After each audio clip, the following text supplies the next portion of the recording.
Salam sejahtera bagi kita semua. Perkenalkan, nama saya Gideon Aprianto Sinulinga. NIM saya 11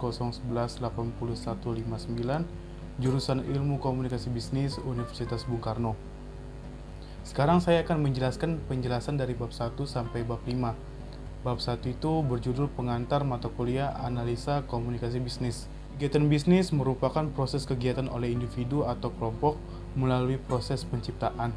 Organisasi bisnis merupakan suatu sistem yang terdiri berbagai subsistem yang terdiri dari input, proses, dan output. Berdasarkan tingkat kepentingan dan keterlibatan dalam aktivitas bisnis, SDM yang terlibat dalam bisnis dikategorikan menjadi pemilik modal, manajer, konsumen. Ada dari stakeholder bisnis, yaitu ada stakeholders, ada customer, ada surrounding community, environmentalist, dealers, employees, government leaders, suppliers, dan bankers. Tingkatan partisipasi bisnis ini dalam lingkungan ekonomi global, yaitu domestik, internasional, global, dan multinasional. Bab 2 yang berjudul lingkungan bisnis. Lingkungan bisnis adalah keseluruhan hal-hal atau keadaan di luar badan usaha atau industri yang mempengaruhi kegiatan organisasi. Lingkungan ekonomi merujuk pada kondisi sistem ekonomi tempat perusahaan tertentu beroperasi. Pengertian teknologi adalah cara yang digunakan perusahaan untuk menciptakan nilai bagi konstituen mereka, termasuk pengetahuan manusia, metode kerja, peralatan fisik, elektronik, dan komunikasi. Lingkungan hukum politik ini mencerminkan hubungan antara bisnis dan pemerintah, biasanya dalam bentuk regulasi pemerintah. Lingkungan sosial mencakup kebiasaan adat istiadat, ada nilai dan karakteristik demografik dari masyarakat, di mana sebuah organisasi beroperasi. Bab 3 itu ada yang berjudul pengenalan analisa lingkungan bisnis. Analisa lingkungan adalah penelusuran kekuatan, kelemahan, peluang, dan ancaman perusahaan sampai kepada pangkalnya. Analisa lingkungan terbagi menjadi dua bagian, antara lain adalah analisa lingkungan internal dan analisa lingkungan eksternal.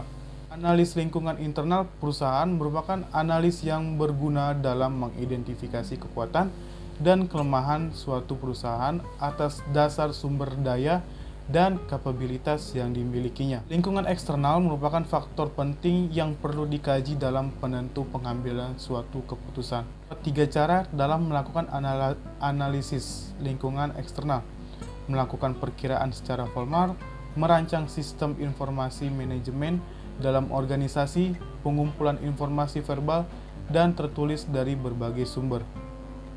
Bab 4 ada analisa lingkungan bisnis eksternal atau makro. Lingkungan makro adalah lingkungan yang terluas dan mempengaruhi kondisi perusahaan, baik secara langsung ataupun tidak langsung. Ada irregular approach adalah suatu pendekatan analisis lingkungan eksternal yang dilakukan pada saat dirasakan perlu, mungkin karena krisis atau peristiwa tertentu yang telah terjadi dikhawatirkan akan mengganggu perusahaan. Tahap analisa ada lingkungan, yaitu identifikasi dan seleksi variabel lingkungan, memahami karakter masing-masing variabel, implikasi manajerial, antisipasi strategi. Bab kelima yang berjudul analisa lingkungan bisnis internal atau mikro. Analisa lingkungan internal ada research menurut Bernie dan Hershey tahun 2008 merupakan sekumpulan aset baik dalam bentuk aset berwujud. Capabilities merupakan kemampuan yang dimiliki perusahaan untuk mengkoordinasi sumber daya yang dimiliki dan memperdayakan sumber daya tersebut secara produktif. Lingkungan internal dalam sebuah lingkungan bisnis dipengaruhi oleh faktor-faktor yang meliputi: 1. Manusia yang berperan sebagai tenaga kerja di perusahaan, namun juga berperan sebagai konsumen dari produk perusahaan.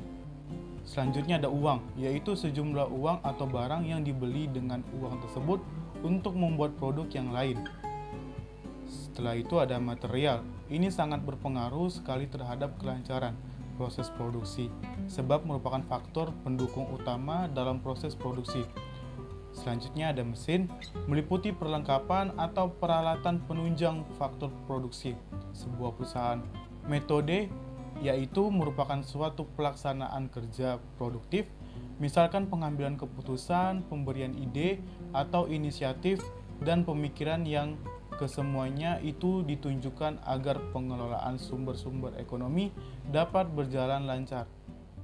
Terima kasih, sekian dari saya.